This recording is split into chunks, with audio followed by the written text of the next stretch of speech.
नशामुक्त नवी मुंबई या माननीय पोलीस आयुक्त श्री मिलिंद भारंबे सर यांच्या संकल्पनेतून नवी मुंबई पोलीस दलामध्ये अंमली पदार्थ विरोधी पथकाची प्रत्येक पोलीस स्टेशनला स्थापना करण्यात आलेली आहे।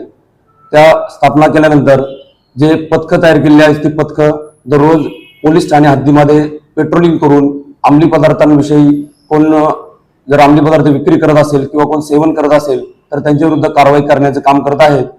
त्याच दृष्टीने दिनांक 28/2/2026 रोजी रात्री 20:15 वाजण्याच्या सुमारास सानपाडा पोलीस यांचे PSI धारेराव, पोलीस हवालदार बडे, पोलीस हवालदार चव्हाण, पोलीस हवालदार पवार, पोलीस शिपाई करवर हे सानपाडा पोलीस हद्दीत पेट्रोलिंग करत असताना सानपाडा रेल्वे स्टेशनच्या समोरील जे बस डेपो आहे त्या बस स्टॉपच्या एंट्री गेटला एक महिला संशयास्पदरीत्या तिथे बसलेली आढळून आली।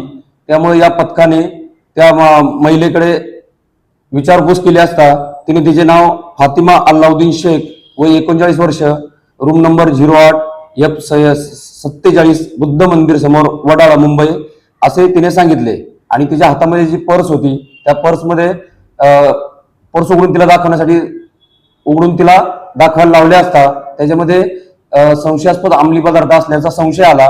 त्यामुळे टीमने तात्काळ पोलीस स्टेशनला फोन करून महिला पोलीस सहाय्यक पोलीस निरीक्षक कटके मॅडम तसेच महिला पोलीस शिपाई माळुंजकर मॅडम यांना त्या ठिकाणी बोलावून घेतले। तसेच आम्हाला देखील त्या घटनेची माहिती दिली। आम्ही तात्काळ घटनास्थळी पोहोचलो।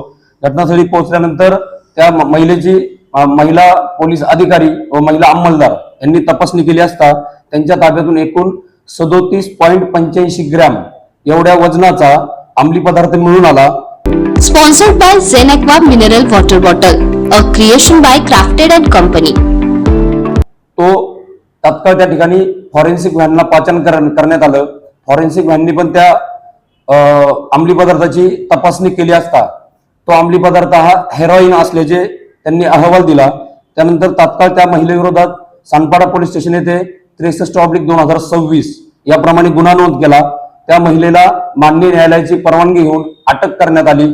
पुढील तपास DB पथकाचे अधिकारी PSI धारेराव साहेब करत आहेत। त्या महिलेने तो अंमली पदार्थ कोणत्या ठिकाणावर आणला, ती कुणाला विकत होती या संदर्भातला सर्व तपास चालू असून पुढील माहिती आपल्याला देण्यात येईल।